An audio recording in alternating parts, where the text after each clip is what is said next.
time once again to go racing. It does not get any better than this. The pressure is really on now. Yes, it's pole position. Lights out and we're racing in PSGL. The first lap has been absolute chaos. What an overtake. Oh no! I've never seen anything like it. Side by side again. This will be settled right at the end.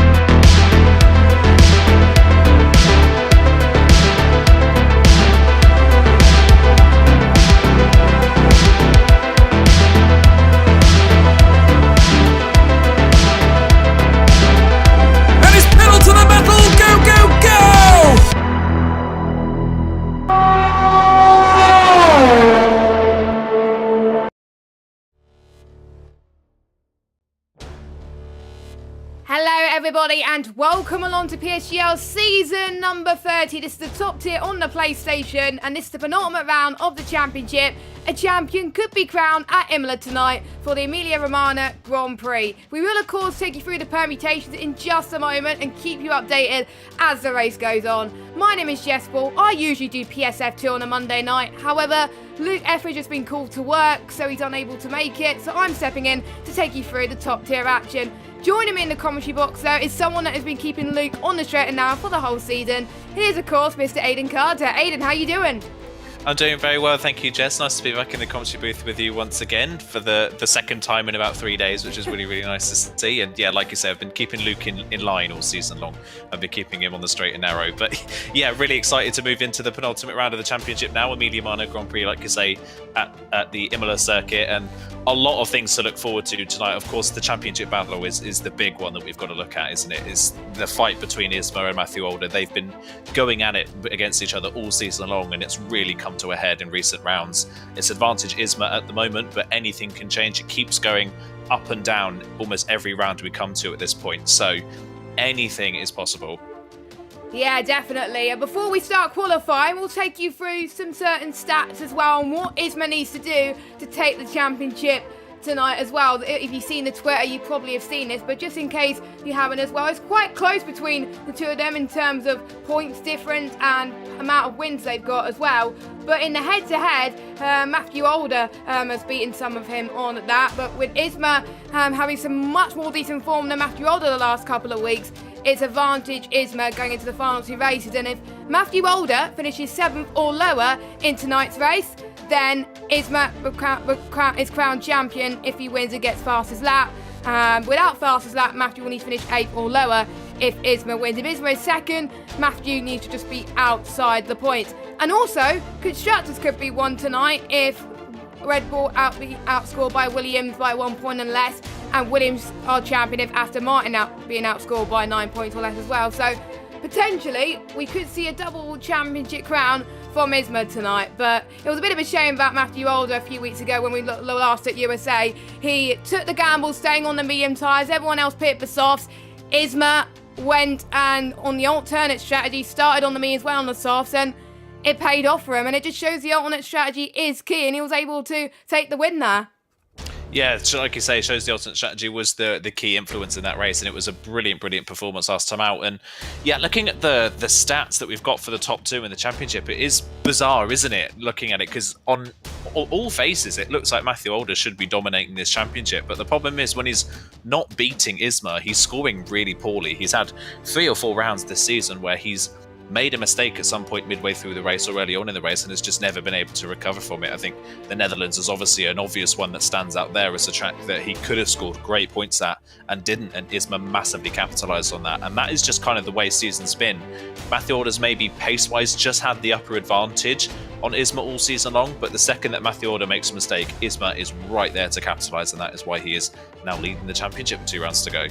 Yes, 129 points versus Matthew Older's 124 points as well. But I'm sure Matthew Older's a little bit hungrier to take a race victory or even outscore Isma to take the championship all the way to Bahrain in a week's time. So without further ado then, let's head to the qualifying session. And we've got an interesting affair in qualifying. You will be expecting to be people on the soft compounded tyres at the moment, but it's not. We're starting with a wet qualifying session for wet tyres.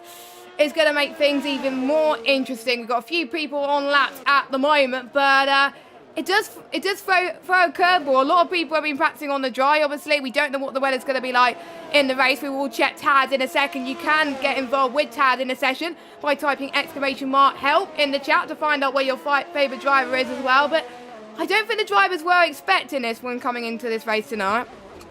No, definitely weren't by the looks of things. Just looking at the task system myself at the weather for the race, by the looks of things, we are going to get a cloudy but dry race for proceedings today. So just a wet weather qualifying, but full wet weather qualifying on a mostly dry setup is going to be incredibly difficult around a track that is so punishing like Imola. The first time on the board is going to be Isma in the Williams at 24.2. We don't really know if that's good or not yet. We don't know what's representative, and we don't know whether the track is going to dry out or potentially get even wetter as the session goes on. So this could be the best of the conditions we have in this session. This could be the worst of the conditions. We don't know. It just depends on how quickly the track dries out. But at the moment, no one's got within half a second of Isma on their first runs. Just seeing some more drivers pop in some times down. Keeping an eye on Matthew Ord on his run at the moment, but he's not running any ERS in the middle part of the lap by the looks of things. So I think Matthew Ord already backing off the first lap. And that's another thing about the wet conditions as well. We're going to see these drivers doing multiple laps on the same set of tyre. Yes, he is looking pretty decent so far, but don't be expecting to see drivers coming into the pits for most of these laps, because the four wets, they only get one set of four wets for the entire weekend, so expect drivers to be on 1 or 2 laps on the set of wet tyres, and the tyre warm-up may be tricky around here as Matthew Older came across the line in P5 there, 125.0, not the purple in the first, second and third sector, purple first, second and third sector, it is Advantage Isma at the moment, in second place belongs to Santeri at the moment, who had a fantastic race last time out in the United States as well. He was the only driver who gambled on the mediums, and it paid off. He finished third in the end too, and to be honest, he didn't get any penalties, which didn't really help him as well, and he's come into his own since joining midway through the season as well. Yet to pick up that elusive victory. He is so close to Isma at the moment that it could be possible. Dan could just come across the line in P2. He's still mathematically in with a sharper title, but he needs pretty much Matthew Older and Isma to not score in order for that to happen, and for Dan Urko to win the next 2 races. But anything can happen in this tier, and it usually does. We've still got more people up to the line. I think Corney's on his next run, and he slots his car into P8 quite close at the moment in terms of lap times. I wasn't expecting that on a full wet track, but I wonder if these drivers have got a bit of a different setup compared to what they're used to at the moment too. But we will obviously have to wait and see, because I think most people will be running some dry setups here for this part of the qualifying session. Valentine up to the line, he can't improve on his time, P13 for him, and Brott, the only driver yet to set a lap time for Zidio, has retired in the pits. I think he's either got a quali ban or he may just binned it on his run, not entirely sure, but more people is starting to improve as well. I think Isma is starting to improve even more on his time. Purple in the middle sector. Once again, 29.2. Matthew Older has gone into P2. He's purple in the final sector. So times are close between the top 2. We'll see what he could do. Heading past Ravazza and heading to the old Variante Bassa then for the penultimate final corner. Let's see what he could do. Isma up to the line. 124.1. That is absolutely amazing stuff from him. Let's see if Matthew Older can beat that. Yeah, just riding with Matthew Older at the moment. His first sector really strong on this latest lap, a 10th and a half up already in the first sector. Oggiano now goes into P4 in the Alpine, so a good time from him. But the top 3 are pretty much separated at the moment from the rest of the field. There's a 3/10 gap between Denurco and Oggiano for 3rd and 4th at the moment. Matthew Older through the second sector now, over 3/10 of a second up. So Matthew Older's finding a lot of time on this next run. It's looking a very good run for the second place man in the championship. We'll follow him down to the final 2 corners on the track, see if he can keep it on the road and find even more time in the final part of the lap. I think it's maybe suggesting as well the track is just maybe getting a little bit better for these cars, that the times keep coming down. Santeri now splits the championship leaders at the front of the field. He goes to second, but Matthew Older crosses the line. Loses a little bit of time in the final sector, but it is still the fastest time on the board. A 24th lap for Matthew Older, goes just over a 10th clear. However, cut back to Isma, and he's nearly 4/10 up by the end of the second sector, which suggests to me the track is getting drier and drier, and the track is getting faster and faster. I'm looking at his fuel mix at the moment on the tower system, and he's running on lean at the moment, which means that he's probably not pushing that much, or maybe he's just quick around this track compared to his rival. Matthew Alder just invalidated his next run, so he'll probably coming into the pits now. Isma with low fuel, 123.8, he's the first man into the 123s. We've got more people finishing their laps once again, as we can see, I think Cornet has just probably backed off a little bit. Jaquita has probably backed off as well. I think we've got, a Ferrari up to the line. That is Fabi as well, currently sitting in 7th position in the qualifying standings at the moment. Let's see what he could do. It's obviously the Tifosi's home track. He has invalidated, unfortunately. I think 1, 2, 3, 4, 5 people have invalidated on these runs then, so they're not going to be able to improve at the moment. Interesting fact about Imola, for those of you who don't know, first had a race in motorcycles in 1953, and it hosted the Italian Grand Prix back in 1980, where it wasn't run at Monza, believe it or not, which was quite interesting. But it was mainly the San Marino Grand Prix for quite a bit, and then in 2020 and 2021, and of course 2022, it was the Emilia-Romagna Grand Prix. Azzacombe is going for his next run as well. And to be honest, the Alfa Romeos don't live too far from, obviously, this home circuit of Emilia-Romagna as well. So I'm guessing the Ferrari power cars need to do well tonight. Santari doing the best of them at the moment. Orgiano just going through Variante Alto as well. That is a difficult corner of the circuit to get right as well, especially in Iraq. They'll be taking it extremely cautiously at the moment, but we know it's an F1 tier. They'll be pushing right to limits at the moment, as a lot of people are going into the pits, and they'll be starting their next runs very shortly.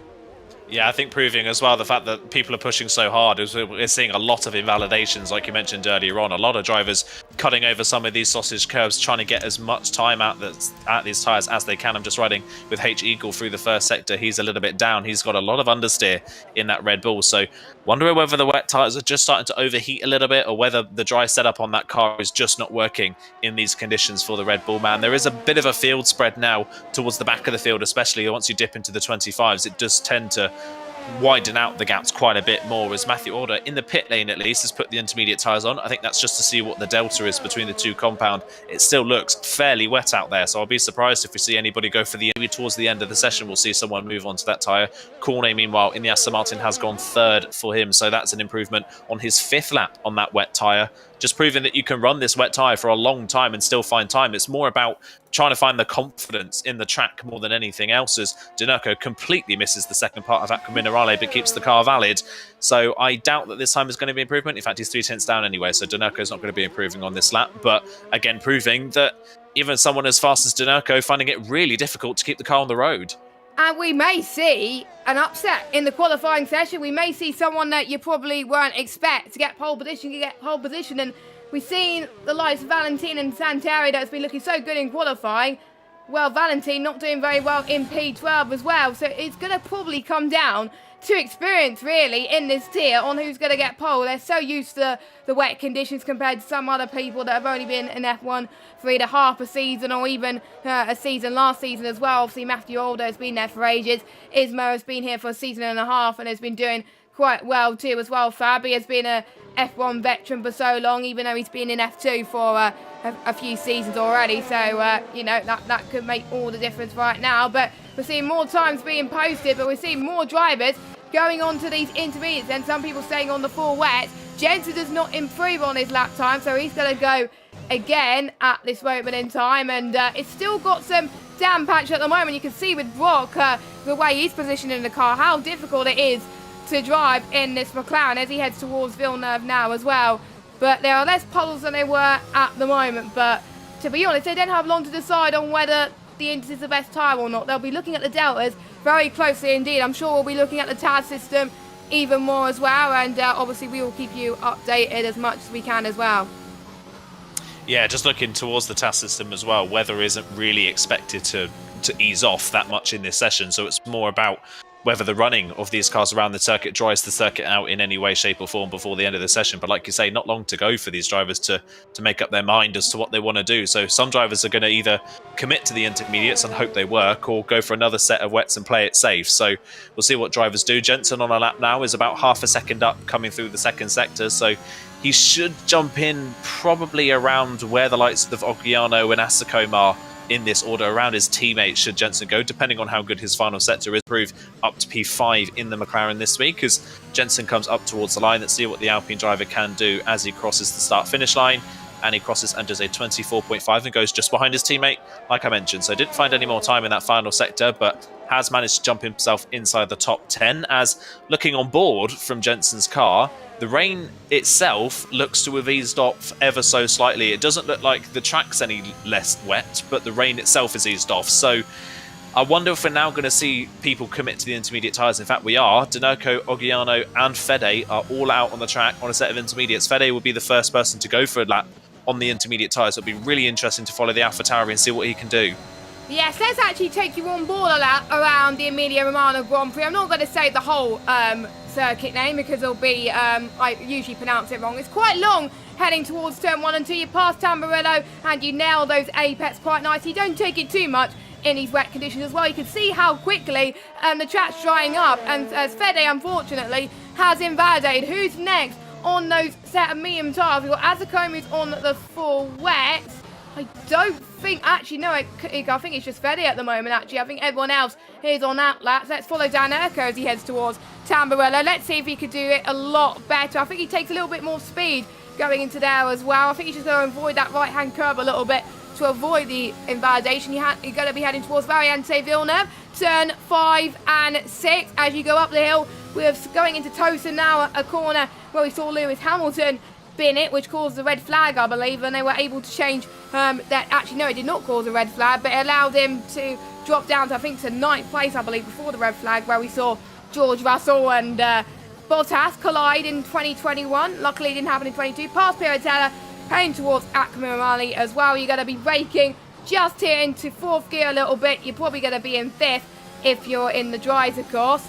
But he still seems to be not quite confident in certain parts of the track. Let's see how he does the Variante Alta then.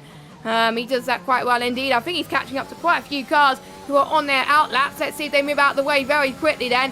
He's now going to be heading down the hill in towards Ravazza. Short shifting to around about 3rd gear here on entry. And then 4th on exit. And then final part of Ravazza 2. Going on to the Variante Bassa for the final time on this lap.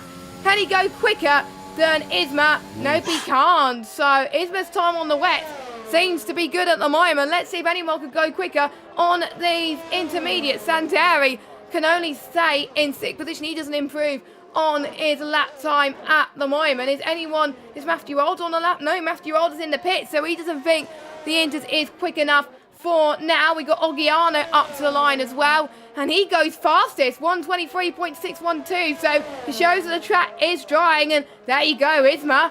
He's on a lap now. Well, he's going on an out lap now. He's seen Oggiano's time, and he's like, right, I'm going to go for a lap. Yeah, he's got to go for a lap now. Surely you've got to react. Even Dinerco's time, only half a tenth off Isma. The track's only going to get faster from here on out, so they can't sit around. What the problem here is for Isma is they've left it so late in the session that he's only going to get 1 lap in, so he can't afford a mistake on this first lap in this car in these conditions. Just riding on board with Dinerco, and he's going again, and he's 3.5 tenths up in the middle sector, so he's finding yet more time on this lap. Is the Aston Martin driver is across the line. I think went Fede on his second lap. He's gone P8 in that AlphaTauri, so people are just finding more and more time now as the session goes on. Yakitu, I believe, is on the lap in the Mercedes. He's actually invalidated his lap, unfortunately, but we'll ride with Dinerco to the line. Can he now take provisional pole in this session? I wouldn't be surprised if he does, as he comes up towards the line, crosses the line, and it's a 23.3, comfortably clear at the top of the timesheets by 0.3 of a second. Santeri goes just behind him on the front row of the grid. Brock has retired in the pit lane. He's not been able to make it back out in time, and there's 3 drivers that have been caught out quite badly here. Asako, Valentino and F1 Ferrari are all still on the wet compound tyres, so they are more than likely going to drop right to the back of the field here. Fabi not looking as good. He's invalidated. Oggiano has unfortunately invalidated his run as well on the intermediate tyres, but I'm guessing he's going to go again. Yes, he does. He has time. And one driver that's gone out a little bit later than Isma, it is Matthew Older down in P7, so he needs to nail his lap, to be honest, because Isma's got a bit of breathing space. Actually, they're going out together as well, so let's hope they don't get caught out in a little bit of traffic, because I think Isma's just going to back off a little bit as well to make sure that he doesn't get the dirty air from Matthew Older. But we still got more people on laps. We've got Valentin. Yeah, Valentin is not invalidated, but he hasn't improved on his time. But I don't think he's going to be higher than he is, because everyone else on the intermediate tyres. We've got, I think, Fede, who just came across the line. He stays in a P7. We've got the Williams car of Isma about to start his final run. We've got the Red Bull, Matthew Older. Interesting story. He missed the cut-off line. So Isma is advantage him at the moment, but Isma's only in P6. Jaquita's in P6 now, and then Urko, another fantastic lap, 1:23.1. Santeri is in pole position. Can Isma beat it? That is bad news for Matthew Older. Surely, if he's ninth for the moment and Isma wins the race, then that's championship over. Matthew Older's got to deliver in the race, but let's see if Isma can improve. Yeah, I was riding on board with Isma actually on that way to that lap. Isma was behind Matthew Older, and Isma decided to overtake him on the way down to the second Ravazza. That caught Matthew Older out. He had to back off to give himself some space and ended up missing the time. So Matthew Older massively caught out. He went too late out of the pit lane. I said they were cutting it fine. I didn't realise they were going to cut it that fine as more times come up onto the board. Jensen's just gone P6 to make it in an all-Alpine third row on the grid at the moment. Got to keep our eye on Isma to see what they're doing. H Eagles on a lap at the moment. He's improving, currently down in 13th position. Can he out-qualify his teammate here tonight? Yes, he can. He goes 10th. Fede is unfortunately invalidated, so he won't be improving. Isma is finding time.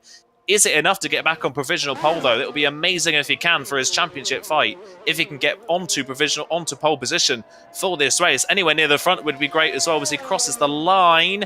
And he does. Wow. What a final sector from Isma. That final sector was massive from the Williams man. And he's put himself 3/10 clear at the top of the timesheets on a 22.7. He left it so late in the session, but he's absolutely nailed it. And Matthew Older's been massively caught off guard.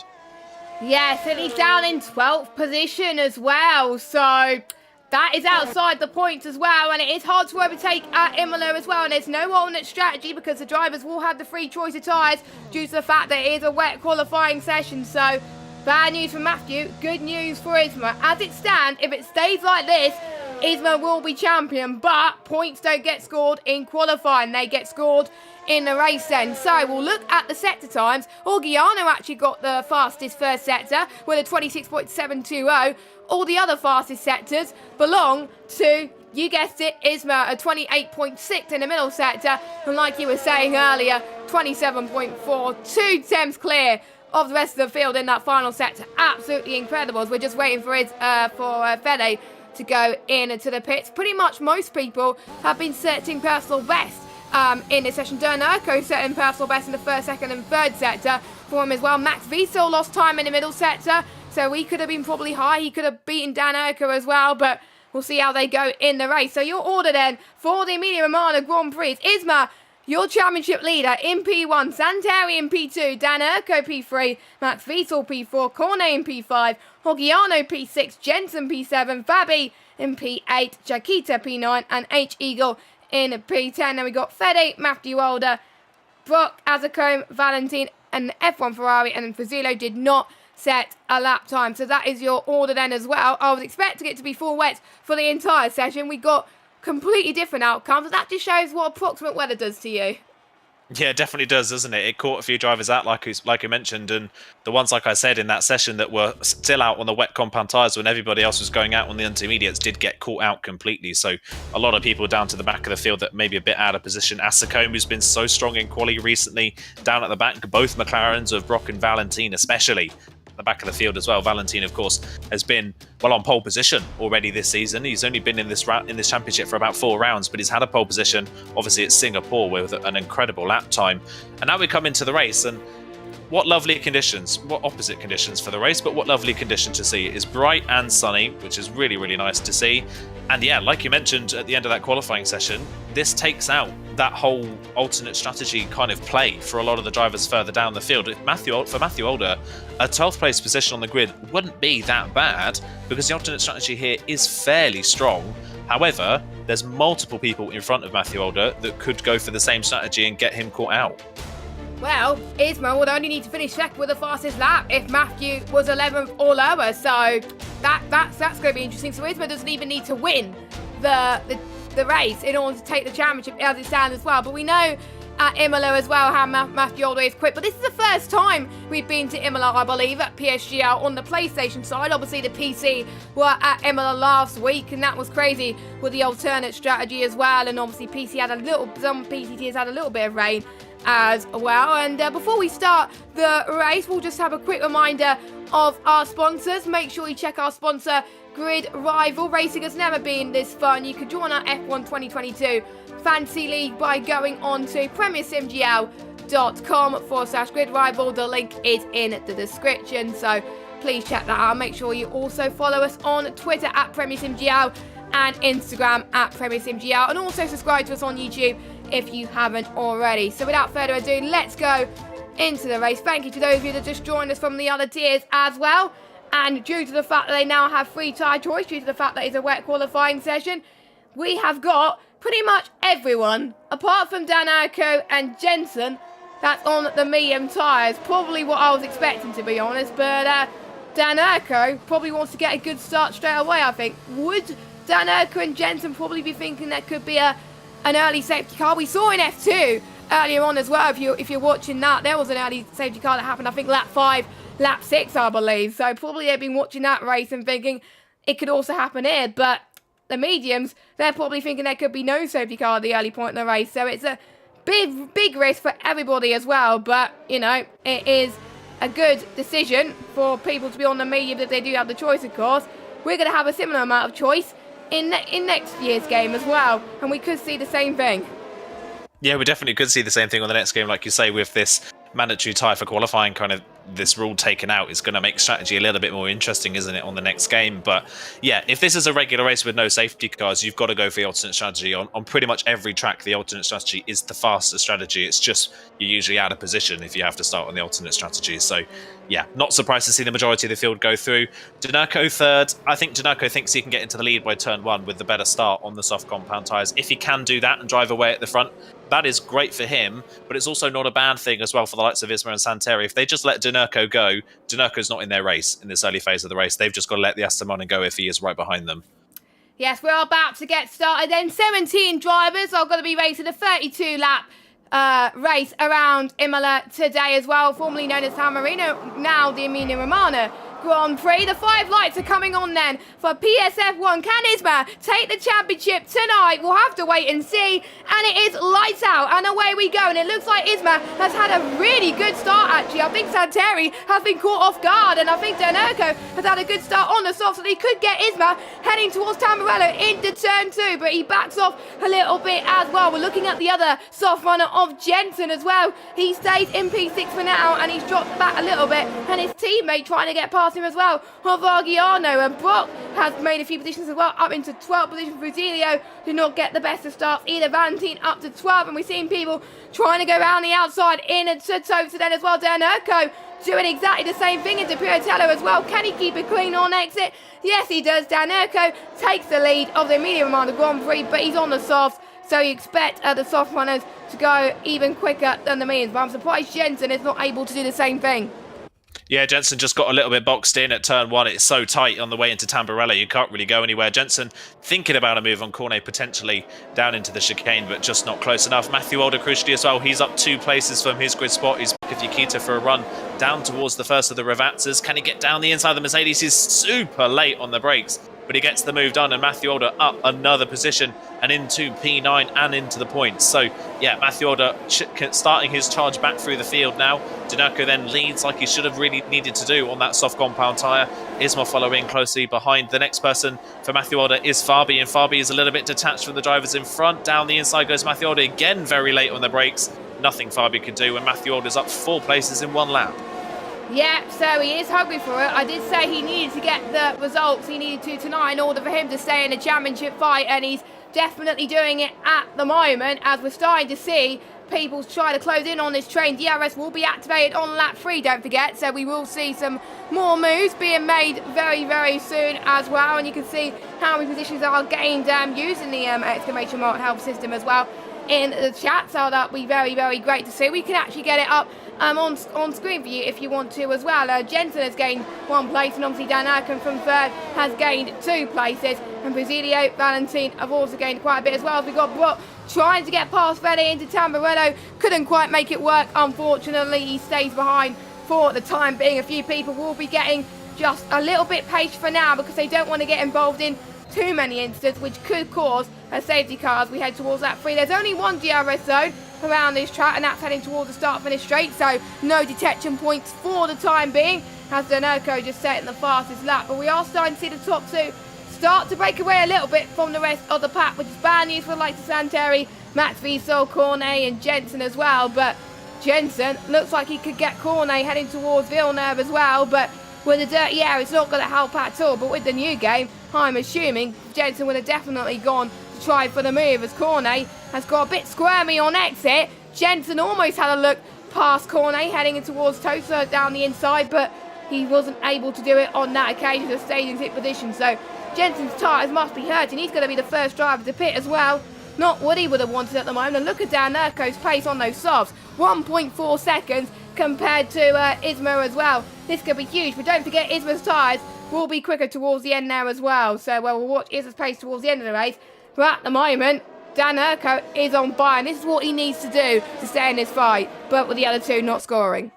Mathiolda, like you say, but the problem for Isma here, he's burnt all of his ERS desperately trying to keep up with Danerco to, well, really no avail at all. He's not kept up, and now he's under massive pressure from Santeri behind, who's been able to hold on to a bit more ERS. So again, Isma, race strategy wise, we've seen this a couple of times this season where Isma kind of pushes too hard early on and pays the price for it later on. Again, I think Isma's doing the same thing. He's just pushing too hard, desperately trying to keep up with Danerco, not realizing that Danerco's on a completely different strategy and in a completely different race, and he doesn't need to fight it. And it is just allowing the Aston Martin to get further and further up the road and puts Isma under more and more pressure further down the field. Jensen does get past Cornet and up into the top 5. Max Wiesel will be his next target, but Jensen again just starting to get a little bit stuck in that train of medium runners now. The train of medium runners is now split down from 9th back. Fabi just can't keep up with the drivers in front in that Ferrari, so he's starting to split the field in half at the moment in that 9th position.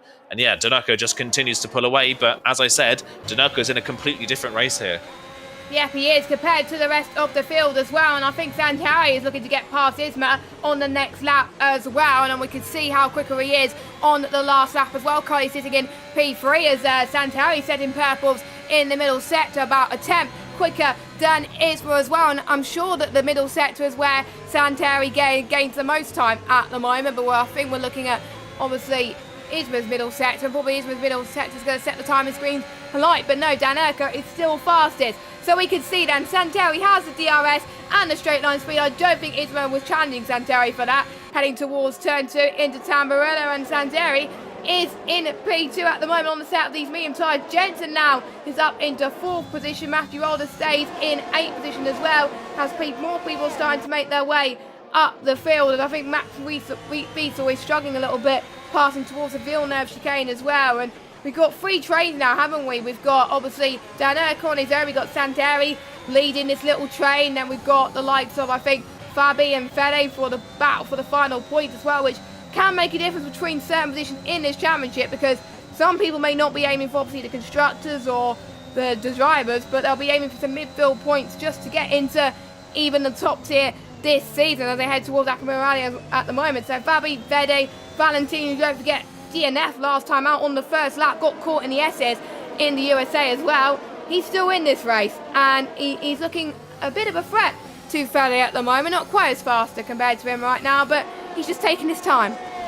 Yeah, just taking his time. Like you say, I'm just keeping an eye on the pace of 2 other people. Since Santeri's passed Isma, Santeri has got some really good pace on those medium tyres. He nearly dropped Isma on that lap. He's used a bit of his ERS to do so, but he's actually closed in on Danerco on that lap by 0.3 of a second. So Santeri has got some good pace in that car. Jensen thinking about a move on Isma, but not quite close enough into Tamburello. The braking zone's just too short for Jensen to try a move there. The other driver I'm looking out for is Yukita. He's managed to break away from Fabi and almost got, well, he did just get within DRS range of Matthew Older. He's lost it again at Tamburello, but he is right there now. So he's managed to break away from that train behind and close in on the train in front. we see on this game is seeing drivers drop one train and catch another. So Nikita looks like he's got good pace on those medium tyres, but especially Santeri on the mediums. The second he got past Isma, he was already starting to close back in on Danerko. We're only on lap 6. Yes, anything can happen with Nikita at the moment. Nikita's also looking for a good result for this as well. He's been consistent in some races as well, but he's only dangerous on fuel right now on the yellow warning light, so he probably thinks a safety car could happen. As what's happened to Fede? Fede's dropped quite a few positions actually. I thought he was fine with Fabi for a minute then, but he's been overtaken both by Valentin and by Brock then, so I wonder if he just lost it in one of the chicanes or after Akamura Ali, I don't know, or maybe just loosened the grip on those medium tyres, so he's got definitely a lot of work to do compared to everybody else, and he's dropping already to Brock, and we got H Eagle that could get Fede down the inside into Tamburello if he's not careful right now. But let's jump on board to Jensen, who's looking dangerously close on the back of Isma, but can't quite get it on this occasion. Don't forget Williams and Aston Martin. Well, they're in the fight for the constructors in PSF1 as well. Jensen's got nothing to fight for, but he's going to do all he can to make sure he can get his best result in the PSF1 as they head towards Toza at the moment. And he's running low on ERS as well compared to obviously the likes of Cornet behind. I think they're pretty much on the same actually as well. So they are, it is hard to charge ERS around here, as I noticed as I did a race around here. There's not many braking zones apart from obviously Tosa and a little bit into Akamura Ali as well. So I'm guessing they're probably going to try and save it when they go into the pits, or maybe they just got to have a lap where they try to save a bit of battery as well. So we're obviously going to keep an eye on that. Pit stops, I would say, got to be around about lap 10, lap 11 if you're on the softs. If you're on the mediums going on to the set of softs, you're probably going to be around about lap 20, 21, 22-ish before the soft tyres really start to get into gear. But we'll obviously have to wait and see on that one. Danerko still leads, 2.7 seconds. Then it's Santeri, then it's Isma, who doesn't look like he's a threat to Santeri yet. But Jensen looks like he's going to be a threat to Isma at the moment as well. Santeri was actually struggling there into Tamburello. I don't know what's happened there as well, but can Isma capitalise on there as well? It looks like it could be free abreast heading towards Villeneuve chicane at turns 5 and 6. We'll see what these two can do at the moment. Jensen could play the back seat at this, and he's probably done the right thing just to stay behind for now. But Santeri was comfortably ahead of Isma on that lap, but he lost a bit of traction, I think, going in towards turn 1 and 2 of Tamburello. That is a shame. That could put Isma right back into it. Yeah, definitely put Isma right back into it. Santeri's car doesn't seem to be all that fast in a straight line by the looks of things. He's, like you mentioned earlier on, very good in the middle part of the lap, but I think he's compromising himself down the straight line because Isma caught him so much by the end of the straight. I don't think Isma wanted to go for the move, but he was under threat from Jensen, so he almost had to stop Jensen from overtaking him. So, yeah, Isma maybe kind of forced into a bit of a overtake, but also not get overtaken at the same time. So, yeah, a little bit difficult there for Isma, and that's cost him a bit more time to Danerko in this race. Further down the field, Valentin's managed to get past Fabi and up into 10th position, and now Valentin has been able to drop the Ferrari from his DRS range. So McLaren a little bit on his own now at this point in the race as he now tries to catch the queue of cars in front. Down towards Tamburello they come once again. Isma again very fast in a straight line compared to Santeri, but not closer this time around. Stays behind the Alfa Romeo and no threat from Jensen behind. So Isma keeps the third place for the time being. I've been keeping an eye as well on warnings and track extensions around here. They are very common. It is very easy to jump over a curb and pick up a warning here. It is very tempting to do so. And one driver that's really struggling on warnings right now is Matthew Older, already on 2 after 5 laps in this race. Nikita's on 2 as well. So there's a lot of drivers in this field that are picking up warnings early on in this race. And as I was saying about Valentin working his way forwards, he's just took 2 wheels into the gravel coming out of the Villeneuve chicane and lost a lot of time. And I think Fabi's going to get P10 in the process if Valentin's not careful as well. And the tyre temperatures for Valentin, I think he's just gained a bit more tyre temperature on these mediums. And he's going to be wrestling those mediums for another, I would say, 10 or 11 laps. So if I was Valentin, I would better get a move on, because otherwise Fabi is going to send it down the inside and maybe do a Hulkenberg see you later or do a Daniel Ricciardo set. We'll obviously have to wait and see. As we're heading towards lap 10 of 32 now, we've got our first pitter of Danerko. That is a bit earlier than what I would have thought, but we did see people on the PC tier do that as well, so it is to be expected. So Danerko will be going on to a set of medium tyres, and that will go to the end of the Grand Prix. Soft 2 mediums. And Isma tries to go down on the inside into Tamburello on Santeri. This time he makes it work, but Santeri has struggled with those mediums for quite a while now and he is now your race leader. Don't expect Jensen to be staying out on this track for that much longer. Jensen will be going into the pits very, very shortly indeed to change onto his mediums and respond to pretty much the undercut that Dan Urko is facing at the moment. Dan Urko is 17th at the moment, but obviously with the medium runners going to pit later on as well, he will jump further up the grid later on as well. But if there's a safety car, Dan Urko could be in a lot of trouble. Yes, like you say, especially if there's a safety car, Denurko is in a lot of trouble in this position. And the problem for Denurko is that Jensen is the only one on the same strategy as him. So when everybody comes in from the mediums to the soft compound tyre, it's just going to be a train of soft runners charging at Denurko later on in this race. That's going to be very daunting for the Aston Martin and difficult to hold back those drivers behind, especially considering Jensen at the moment at least is just struggling to work his way forward. He's gained a few places, but now that he's got behind Isma and Santeri, he just can't get any further. So yeah, would not be surprised if we see Jensen into the pit lane very soon. He's staying out for another lap. I would have expected Denurko to go maybe 3 or 4 laps longer just because we haven't used these softs in qualifying, so they can go that little bit further, and that would just help him that little bit more later on in the race. So yeah, still a fairly early pit stop considering the fact that they didn't run the drier tyres in qualifying. Looking further down again, it's kind of ebbing and flowing throughout this train at the moment. One lap it looks like Matthew Old is about to pass Ogiano. The next lap he's dropped back into the clutches of Yukita, and then Valentin likewise looks like he's about to break DRS to Fabi and then makes a mistake in the later part of the lap, and Fabi's right back in his range again. So a lot of drivers, at least in this race so far, kind of struggling to keep a consistent pace at the moment. We've seen it from the leaders as well. Isma struggled early on, Santeri passed him, and then almost immediately roles were reversed and Isma was all over the back of Santeri again. Yeah, I think we could see a ding-dong battle between these two later on in the race before those two head into the pit, so do watch out for that too. And I think Dan Urko is starting to gain on Aston once again as well, but not too much because Dan Urko's tyre is struggling a little bit to warm up, but there we go, he's getting a little bit more time, so he's back to his normal pace as well. He's got some clear air as well. He was hoping he won't go into any traffic, which he does not, so that's going to help him try to minimise any effect of the undercut, which everybody else won't be doing at the moment, as Jensen goes into the pits for his one and only stop of this race. And now we go, Santeri is going to swap positions again from Isma, heading towards turn 2, and it's going to be, I think, a DRS tactic game. I think we saw that in USA not last week, 2 weeks ago, because obviously last week everyone was on there. Great week. I think we all saw it in Jeddah as well during the season. We saw a few people changing positions, I think, in turn 27, but I think we're going to see the same into Tamburello once again. We even saw in PCF2 the lapped cars coming into play as well. And we thought that obviously the one guy in P1 would not get the DRS. He actually did, and he went on to win the race. So we could see some lap cars come into the equation, and that could happen, but no one is obviously a lap down yet. They're also close to each other, so that won't play a massive factor. But well, I think Isma's just got to play the long game. He's got to know when, obviously, he'll have DRS, and if he won't have DRS when he needs to, he's probably just going to have to stick behind Santeri for one more lap than he needed to, and then get the DRS that he needed to get past. And maybe Santeri will probably be thinking the same thing as well. There are some, obviously, Jeff's probably watching as well, having a slight idea on what's going to happen at the moment.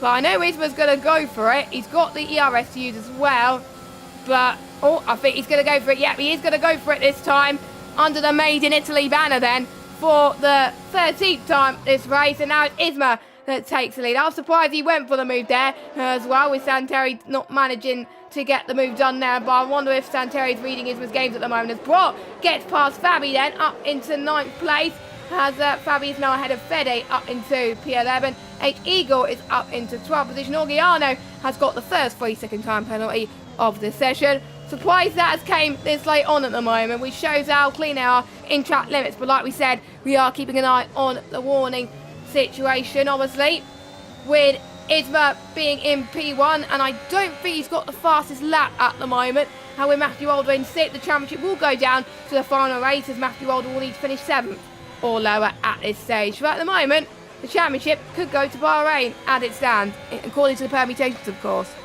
Yeah, according to the permutations, like you say, as it stands, we've got a yellow flag flashed out. Is that going to be any sort of safety car? I wonder. It's a virtual safety car. They can change to a full safety car. We'll see if that does happen or not, but by the looks of things, that isn't going to be the case. Does anybody come into the pits? I'd be surprised if they do. The hard compound tyres here, not a fast tyre whatsoever. You don't want to be on the hard tyres around here, and you would not get a set of softs to the end of the race from here. So, yeah, not surprised to see nobody come into the pit lane, and I think that's a bit of a breath of a sigh of relief, I would say, for a lot of the medium runners at the front of the field. I think if a full safety car came out, they would have been in a real spot of bother, and Denurko and Jensen would be in a very good position coming towards the end of this race. So the virtual safety car, I think, is a good sight for these drivers. It's just a little bit of a breather on their mediums. They can cool them down if they need to.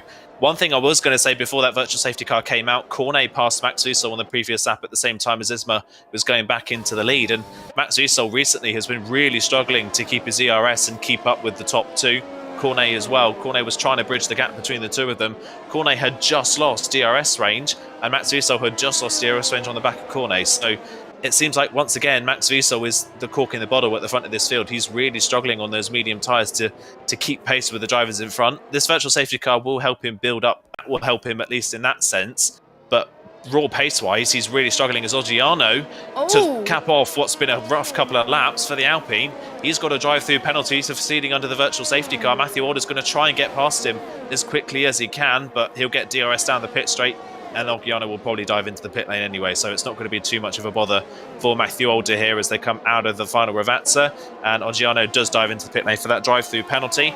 So Matthew Alder now up into 5th position, but crucially for him, the lead is now really spread out. Santeri goes back into the lead, Isma drops into 2nd, Cornet's now closed in on these drivers, but they've dropped Max Wiesel and Matthew Alder on in this virtual safety car period. Yeah, they have as well. I wonder if people are starting to lose their rhythm a little bit as well. But I think the top three are really up their own at the moment. Cornet, I think, has been looking so good in its race as well. Maybe he could be a cork in the bottle as well. Because don't forget, Aston Martin are still within a chance of claiming that Constructors' Championship. Basically, as it stands, Williams, I believe, will need to outscore by a few amount of points to take the Constructors' Championship. And obviously, with Cornet doing very well, this could be possible. I believe he's obviously got Denurko for company as well. I think Denurko is happy that his teammate is running well with the medium terrain as well. And with no rain on the horizon as well, he's probably going to be relieved about that as well, with Max Wiesel, I think, dropping a little bit more. So yes, he's out of this train, and Matthew Alder's going to get him sooner or later. He's got the ERS battery to boot too, so it shouldn't be too much of a problem as they head towards Ravazza then, as people get a lovely view there when you watch the Emilia Romagna Grand Prix. I kind of wish I had a house like that at this moment in time. He's got the DRS. Surely it's going to be a move for Matthew Alder to try and do so. He's going to go for it, and he does, and he gets P4. Isma does the same on Santeri for P1 of this race. So at the moment, the lead chops and changes once again, but that's going to be there for quite a while, so not very surprising. But if these two keep squabbling, Cornet could go for the lead as well, because that's how much he's gaining at the moment, Cornet, on that lap. Was Cornet's last lap a 117.1? Isma's last lap was a 117.7, so he was looking quite slower compared to Santeri at the moment. Santeri's 116.8, so Santeri, Isma and Cornet has been the one that's been the most consistent out there as well, but Santeri only in P2, so he's playing the long game at the moment. A few more laps though, the drivers will be coming in for a set of the soft compounded tyres, but the track temperatures are getting a little bit cooler. It's not as clear as it once was at the start of this Grand Prix as well, but they're probably going to be relieved to get those medium tyres off and the softs back on, because you do notice a difference. I notice a difference when I league race as well. It's absolutely huge. It just feels like you got more grip after being on the mediums since the start of lap 1. Yeah, the difference in tyres is pretty massive here as Max Wiesel to cap off. Again, what's been difficult is actually Matthew Alder's into the pit lane already. Wow, that is early. That is very early. So slap bang in the middle of the race. Matthew Alder has come in as Santeri once again repasses Isma into turn number 1. That is for a fresh set of soft compound tyres. I can understand why Matthew Alder's done it. He's got a 3-second gap to the net leaders in this race. He wants to try and close that gap down. However, surely he's just going to be a sitting duck at the end of the race on tyres that are going to be 16 laps old. They're going to be fairly worn by then. And will he be in puncture territory as he comes out of the pit lane? He is behind Oggiano, of course, to serve that drive-through, but not pitted yet. Crucially as well, Matthew Alder is quite a distance away from Denurko. Denurko is quite comfortably up the road here from these drivers. So, yeah, that is a good old lead that Denurko has ahead of Matthew Alder. Of course, Matthew Alder fresh softs will be very fast, but has he thought too much about what's happening right now and not thought too much about the end of the race? I can understand the early stop to try and bridge the gap, but surely 16-lap-old soft compound tyres by the end of the race are just going to make him a sitting duck to everybody else whose tyres could be 3 or 4 laps fresher. We saw Matthew Alder make a mistake last week when he stayed on the medium tyres where everyone else on the safety car went for the soft compound tyres. It's a bit of a risk to take for Matthew Alder as well, but the softs can only last 13 laps, but probably the engineers think that he could possibly do it. So if he can do it, fair play. If not, his championship is at stake. And to be honest, Matthew Alder does not want to lose the championship due to him being on the wrong strategy. So for our sake, because we want the championship to go to the final race, let's hope he can recover and pull that undercut to perfection at the moment, as we're seeing more people responding to Matthew Alder's undercut then. So Matthew Alder has just got ahead of Orgiana, obviously Orgiana on some old mediums, so the undercut working quite well there, but we'll watch to see if Chiquita and Brock could get past Matthew Alder in a few laps time as well. Matthew Alder just 3.2 seconds behind Jensen. Let's see if he can catch up, but we have seen in a few races this week in the PC and the PS tiers that sometimes the soft tyres were not the viable tyre for the alternate strategy. For some tiers it was, so it does depend on the actual pace that they want to have as well. So we'll have to wait and see. So we've got Isma and Santeri. I don't think they're going to go into the pits, but saying that, they probably will, as F1 Ferrari does get a free time penalty as well. None of those two are budging into the pits. Cornet stayed out, so does Max Wiesel as well. We got Valentin. Is he thinking of coming in? Yes, he does. Max Wiesel's in too. Azarcone surely will have to respond and go for that move as well. Santeri does get past Isma once again up into P1 of this race, and to be honest, it's going to be between those two for the race victory at the moment, but don't count obviously the ones that just pitted out. Their tyres are going to be dead towards the end, so we're going to be in for a crazy end to the Grand Prix, and I can't wait for this. And we'll see as Matthew Alder just set the fastest lap of the race there, so he is pushing already. I thought he wasn't going to be pushing that much though. His tyre's going to be dead.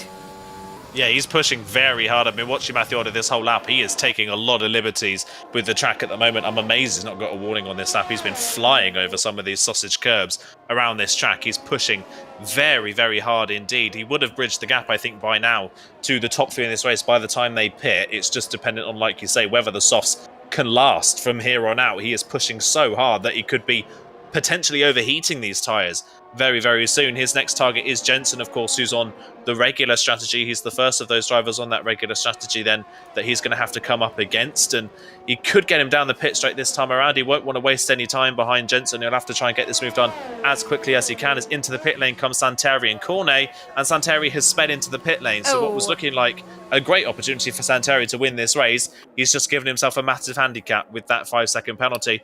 However, Isma stays out. We've seen this multiple times this season where Isma stays out a lot longer than everybody else. He's doing it again, but on the alternate strategy. Now, if a late safety car comes out, that plays beautifully into Isma's hands, but right now, he could be dropping behind Matthew Alder, potentially behind Chiquita on the road here, as out of the pit lane comes Cornet and Santeri, and Matthew Alder here is going to be ahead of the pair of them. Yes, he is. So Matthew Alder's in the net lead of this race with this early undercut. He is in the net lead of this race now, and if Isma were to pit now, there is a potential that he could be in a net 5th. That is what Matthew Alder needs right now as well, because he's had not the best of races a few weeks ago, and to be honest, he was just playing the patient game as well. It's not the first time if we'll see Matthew Alder go from 12th on the grid to win the race. We've seen that in many races in his PSGL career as well, so he knows how to do it as well. There are some smart engineers in the team that he's in as well to plan that strategy as well. He is one of the most experienced, actually the experienced driver on the PS side as well, and I think it's not going to be that long before he moves to the PC side as well. Quite a lot of these guys will probably move to PC if they haven't already. Isma is in and to the pit stand, which will give Danerco the lead of this race, but the soft runners are going to come pushing and pushing right now, so Danerco could get swamped anytime soon, and Isma, the danger of the undercut is probably coming back to bite him right now, as Matthew Alder, I think, is going to be comfortably ahead of him at the moment in time. I think he is. Yes, he is, as correctly predicted. Isma is now in 6th position, not 5th, so he's lost one more place than we thought he was going to get. Jensen is up to 5th as well, but he's got, obviously, the medium tyres to contend with, so he's probably Isma's going to get past him sooner or later as well. And pretty much the ones on the softs are being left for dust right now. Dan Urko is going to be passed by all the soft runners. Santeri has passed Matthew Older as well. So Santeri's pit stop to perfection there was very, very close on the pit exit, not going to lie. So shame about his penalty, because without his penalty, Santeri could have been on course to take his first PSGL win in the top tier. Yeah, without that penalty, like you say, Santeri was in a great position. But look at that. Already Santeri has almost dropped Matthew Older. In fact, has dropped Matthew Older from his DRS range. So we're only 4 laps into the stint, and Matthew Older is already struggling on these soft compound tyres. It was worth it to get up there, but is he going to pay the price too soon? I think the one person here who's in a great position is Cornet in this race. Currently 4th on the road. Should make easy work of Matthew Older down this back straight, and then could be within penalty, well, is within penalty range of Santeri, and could very well be within penalty range of his teammate Danerco as well very soon. As there goes Cornet easily past Matthew Older, and at the same time Isma is easily past Jensen and up into 5th position. So Isma's next target on the road is Matthew Older. But again, yeah, Matthew Older almost immediately on the softs. I would have maybe expected it around lap 27-28 is when he started to struggle. We're only in lap 22. There's 11 laps to go, and already Matthew Older's pace is falling off. Well, we can actually tell you the amount of tyre wear that they've taken into their tyres as well, on the TAS system as well. And I'm just seeing his tyre life, and yes, I have to agree. Compared to everybody else on the soft tyres, Matthew Older 70% front left, 21% front right, 90% rear left, and 21% rear right. So the rears, he's definitely struggling. The front's not so bad, but the rears are starting to come back to bite him, and now the front is starting to come back to bite him as well, as we're past the second chicane on the Variante Alta as well. And we're seeing the Alpine of Jensen. There his tyres obviously starting to wear off a little bit, but Matthew Older's not far near that as well, and he's only on 4 laps of soft. So it just shows how quickly the softs can degrade here at this moment in time. So Matthew Older's got to be a bit more kinder with his tyres. But Santeri looks like he's going to take the lead of the race from Dan Urko. The mediums are pretty much maybe the wrong decision for him, and it just shows that the medium soft strategy is just OP around him. And up past Tamburello, heading towards turn 3 now. So Santeri just got to focus now, getting the gap to 3 seconds. If he gets the gap to 3 seconds on Cornet, Santeri will win this race. That is important. We'll keep an eye on his warnings as well. Luckily, the warnings he has got, I think he's only got that 5 seconds for speeding in the pit lane. He's only on 1 warning, to be fair. But if there's a safety car, he could get that 5-second time penalty removed anyway. So he's pretty clean on track limit front. And obviously, if they pit again and everyone goes on a fresh set of softs, then Dan Urko, we want to blame him. Speaking of Dan Urko, he's had a bit of a spin. Be careful. Ooh. Luckily, he's ghosted, as that allows Cornet to come up into second. Matthew Older is now back up into third, but he's now got Isma for company as well. So easy to do for Akamurali as well. He just lost so much heat into the tyres, and we're keeping an eye on Matthew Older now as Isma's trying to pass him as well.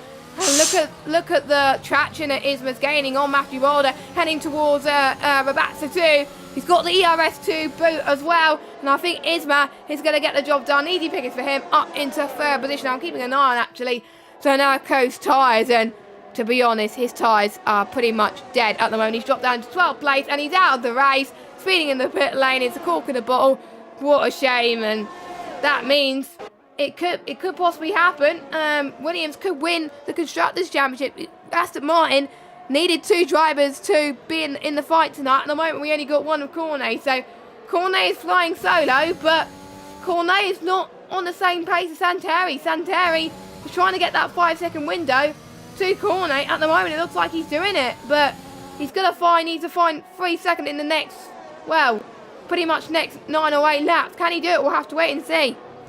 You have to wait and see, and the problem now for Cornet is that Isma's right on the back of him once again, only 4 tenths behind Isma, really closing in on the Aston Martin. That would be again advantage Williams if he can get ahead of Cornet and outscore, of course, Isma, the lone Williams tonight as well. So yeah, it is 1v1 now, and it could be advantage Williams very, very soon here as Isma closes in on the back now of Cornet. Matthew Older is just clinging on to DRS of the drivers in front, but I think the second he loses DRS, he could be under big threat from the likes of Yukito Matsuso, and especially maybe the likes of Valentin, as there you go there. Isma easily past Cornet, and that's for the net lead, of course, with Santeri's 5-second penalty. That puts Isma back into the net lead of this race. He's got to try and keep within 5 seconds, but crucially for him, he doesn't have to win this race on track. He doesn't have to push too hard. He can just save those soft compound tyres further down the field. Brock gets past his teammate and up into 8th position. I think Valentin, though, I don't know if he's decent there. I didn't quite see what happened there, but yeah, Brock up into 8th position and back ahead of Valentin then. So McLaren's 8th and 9th, both in the points as it stands. As Oggiano has retired from the pit in the pit lane as well. Not surprised by that one. That drive-through penalty has completely ruined his race. Yeah, to be honest, I was surprised he didn't retire earlier. I thought he would have retired a lot earlier due to his drive-through penalty. But he kept going as well. He thought he was going to get some points, but with the way other people are pushing him, the gaps are so big, then yeah, he had no other choice. But what a shame. Let's hope he can fight back next week in the final race at Bahrain, which should be an absolute cracker then. So Isma has got to find pretty much 2.8 seconds to get the lead on track. But at the moment, as it stands, he will take the race victory because Santeri has got that penalty to his name, 5 seconds as well, which is not ideal at the moment in time. No one is able to get a move up front, but we'll keep an eye on Valentin to see if he can get past his teammate. He's got a DRS though, so surely he'll be another easy move once again. Lando Norris versus Daniel Ricciardo, I would say, at the moment, as Valentin gets past Brock up into P8 as they head towards turn 2, and Fabe does the same thing as he gets past Fede up to P10. The final point battle is continuing once again, and it is advantage Fabe on that front at the moment. We're almost to the end of this race. Let us know your predictions on who you think is going to be winning this race, and it can all chop and change at a drop of a hat as well. We see Max Verstappen win in real life, while Matthew Walder is only in 4th position right now, but surely he will want to have a Max Verstappen style performance if he wants to win this race, because the gap is, well, to be honest, the gap is just so close between the top two. Any advantage that any of these two have, it could swing in their favour as Matthew Walder goes a bit wide into Variante Alta. 3 second time penalty. Well, we saw how it costed him last time out in USA. Could it cost him in Imola? Well, there's a gap between himself and Jensen. He should be fine.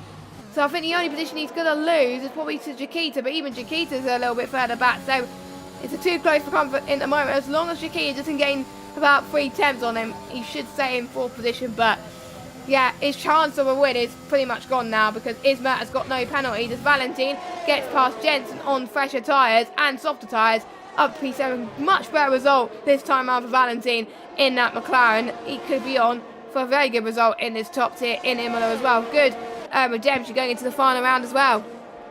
Yeah, great redemption, like you say, going into the final round. So, yeah, Valentin working his way forwards. The problem, I think, more for Matthew Walder with that penalty is that drops him out of range of Santeri.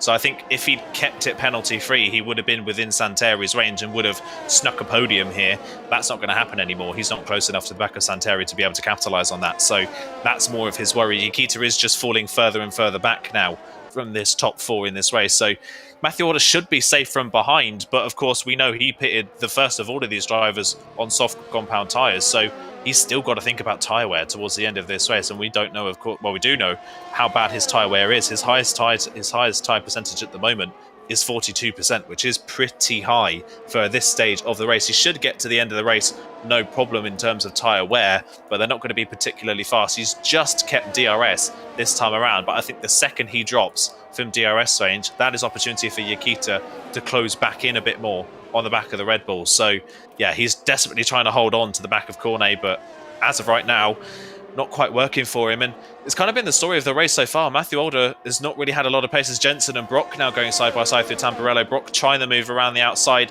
just couldn't get the move done. He wasn't far enough alongside the Alpine to get up into 8th position, but I think it's just a matter of time before Jensen loses this position.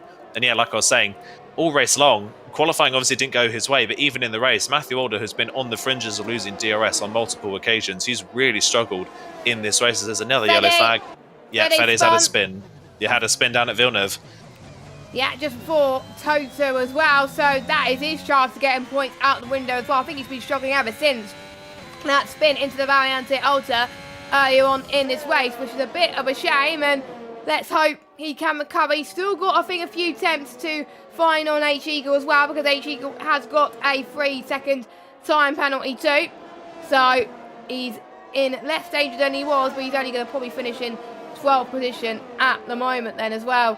Santeri has got to find pretty much all he can, all of his fibre at the moment, to try and get in that 5-second window, but he's not able to do so at the moment. So for the second race in a row, he's going to be on the podium, but a step higher, it's going to be P2, but surely he would want it to win. Meanwhile, Brock and Jensen go side by side once again into Tamburello, and Brock this time gets the move done on DRS, so they're going to be changing positions quite significantly towards the end of this race. And yes, should be quite interesting with Max Friese as well catching up to Chiquita.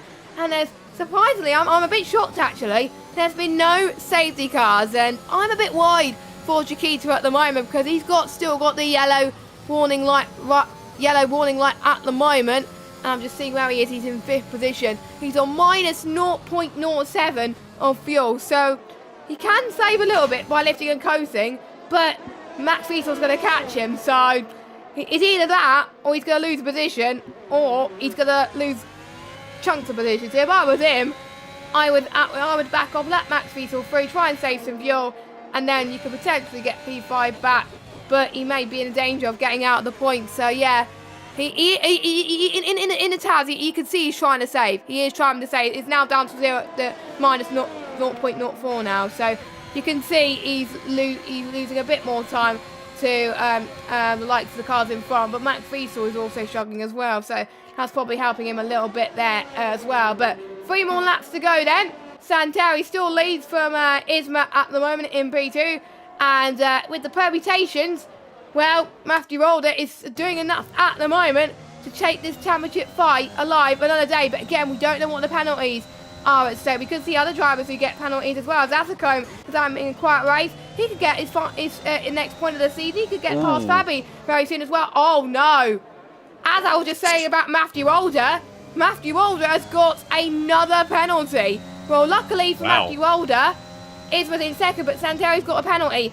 If Matthew Older finishes 8th or lower, Isma's champion. So, is that penalty the last straw for Matthew Older there? I think he should, with the gap he's got back to Nikita, he should be safe still in 4th position at the moment, but yeah, it's just kind of falling apart in this race. And even though Isma's not securing the championship as it stands tonight, he has got one hand on that trophy going into Bahrain. Matthew Older can win, and Isma only needs to finish in, I think, potentially in the top 5 next time out to secure the championship. So Isma right now is sitting very comfortably in that 2nd position. He doesn't need to push. His only fight now is just holding off Cornet for these final 2 laps. That's all he needs to think about for the rest of this race. And again, if Matthew Older does drop out of DRS range to Cornet, Nikita could still close in. I think the problem for Nikita closing in is, of course, like you say, he's saving fuel, and that is what is costing him the most time at the moment. If Nikita didn't have to save fuel, I'm sure that he would be in penalty range right now, but as it stands, he can't do that, so he can't challenge for that 4th place. So that is at least one save. We've got a yellow flag. That, I believe, is for F1 Ferrari, who's had a spin coming out of Tamburello, but has kept it out of the wall. And yeah, it's just... Yeah, Matthew Older's not looked on it tonight, has he? Didn't get it right in qualifying, mistimed it, and then in the race has just kind of struggled from the word go. He's gained a few places, 4th from 12th on the grid is still a great result.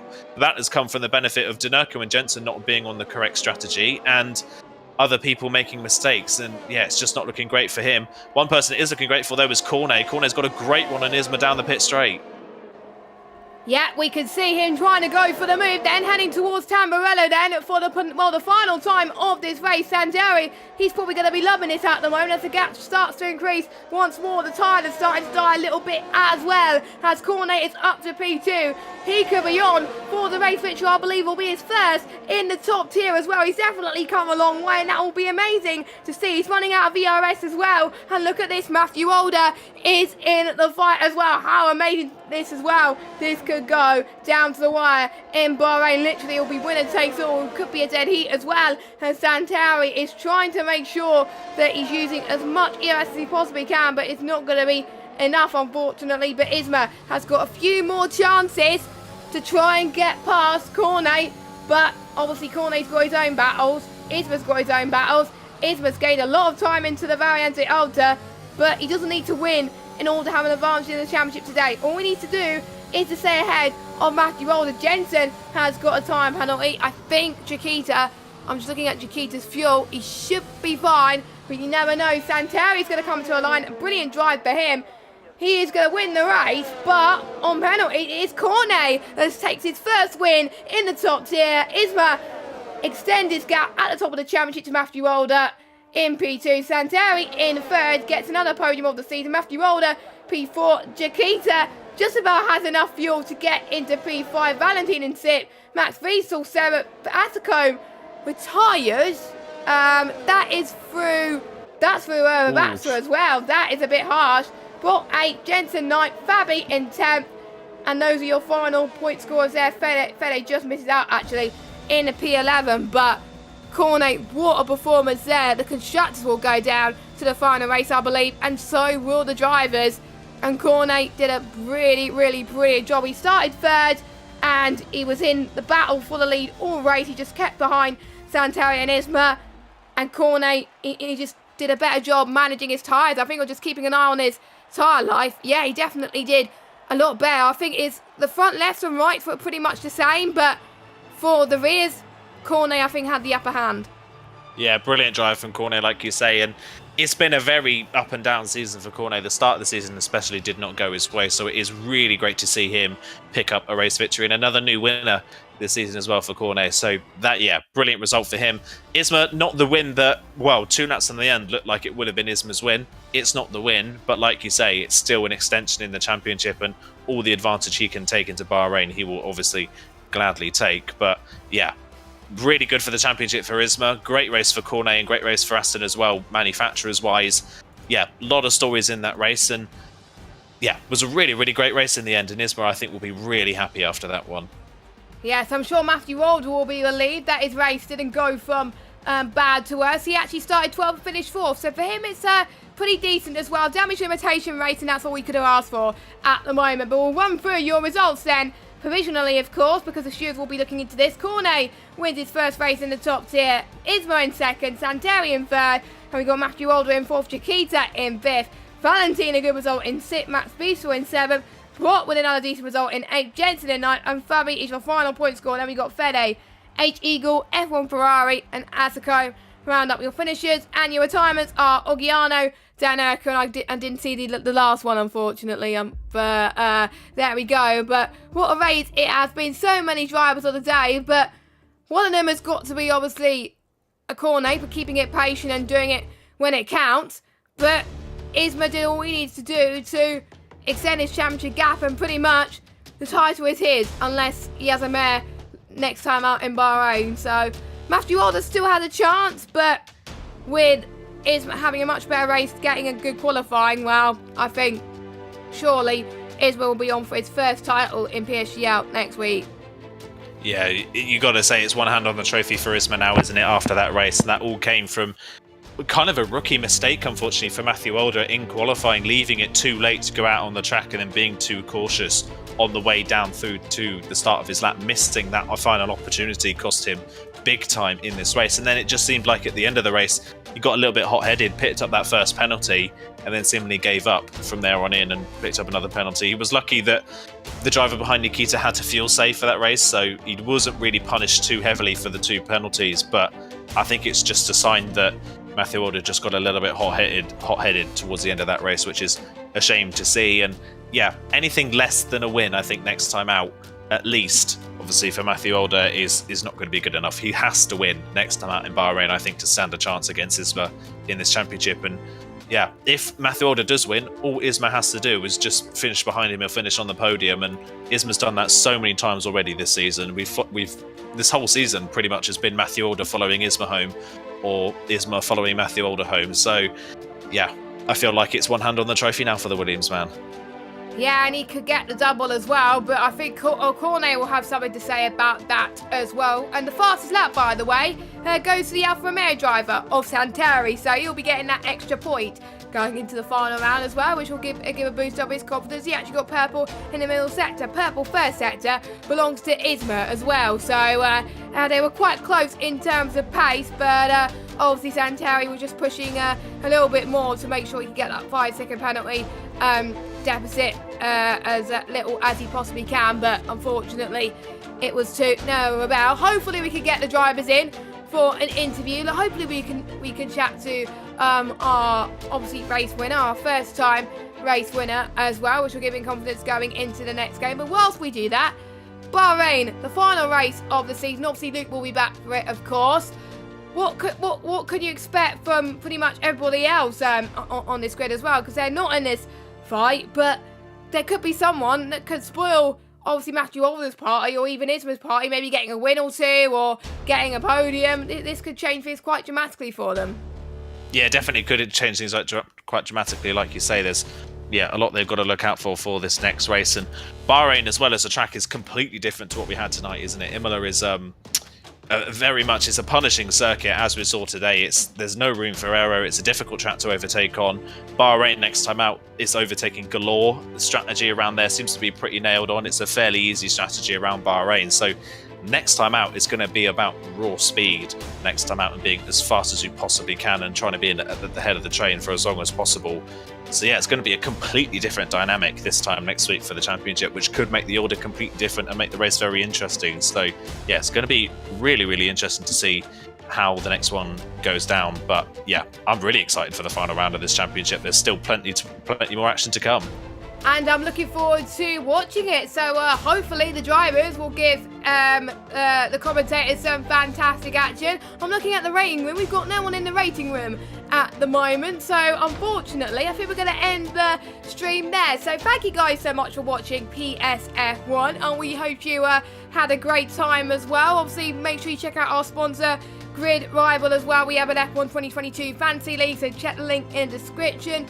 Follow us on Twitter and Instagram as well to keep you up to date on the latest streams, obviously the latest stats for all of the championships. Obviously there's some has been decided already, but there's plenty, just like this one, still to be decided too, so make sure you check out this one as well. So for the final PSGL races, we've got, I can't remember what the final round is. Yeah, it is Bahrain, I just said it. We've got PCF1 on Wednesday with George Morgan making his reappearance in the top tier commentary box. So great to have him back. He'll be joining alongside Dan Bill on Wednesday. And we've got the rest of the PC tiers on Thursday. Then we've got the PS F10 and F11 on Sunday.